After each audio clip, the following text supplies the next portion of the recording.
Through this video, I will explain one problem on sedimentation tank. The problem is like this. The maximum daily demand at a water purification plant has been estimated as 12 million liters per day. Design the dimensions of a suitable sedimentation tank for the raw supplies, assuming a detention period of 6 hours and the velocity of flow as 20 centimeter per minute. So here in this problem, three data are given. One is the quantity of water is to be treated, that is 12 million liters per day.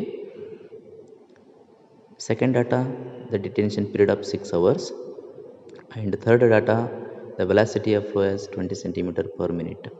So how to design the sedimentation tank? So we can see in the solution part step by step. So initially, the quantity of water to be treated in 24 hours is given in the question already, that is 12 into 10 to the power of 6 liters.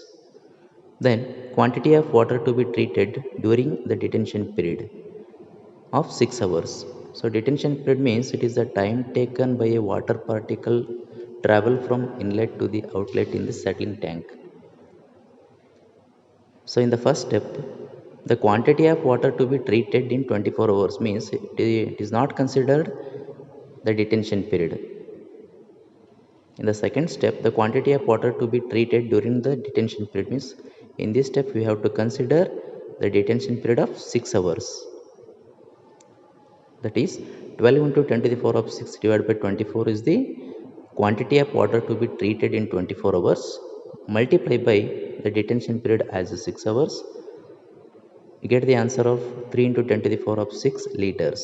Then it is converted into cubic. That is 3000 cubic. Therefore, the capacity of the tank required 3000 cubic.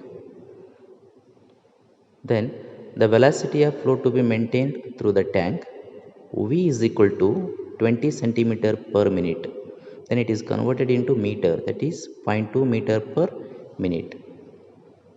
The length of the tank required is equal to velocity of flow into detention period.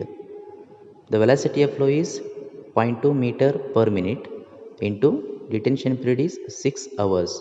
It is converted into minute, that is 6 into 60.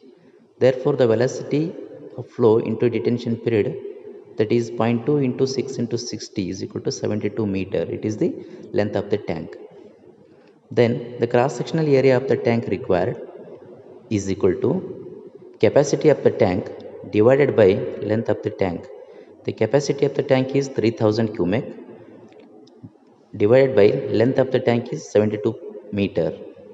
So area in terms of meter square, that is 41.7 meter square is the cross-sectional area. Assuming the water depth in the tank as 4 meter, the width of the tank required is equal to cross-sectional area divided by assumed water depth, that is 41.7 divided by 4 is equal to 10.42 meter, say 10.5 meter. So here we can assume the freeboard depth, that is 0.5 meter. Therefore, the overall depth is equal to 0.5 plus 4 is equal to 4.5 meter. So 4 is the water depth in the tank. Already we have assumed. So finally, a rectangular sedimentation tank with an overall size of 72 meter is the length into 10.5 meter is the breadth into 4.5 meter is the height or depth. So this is the solution.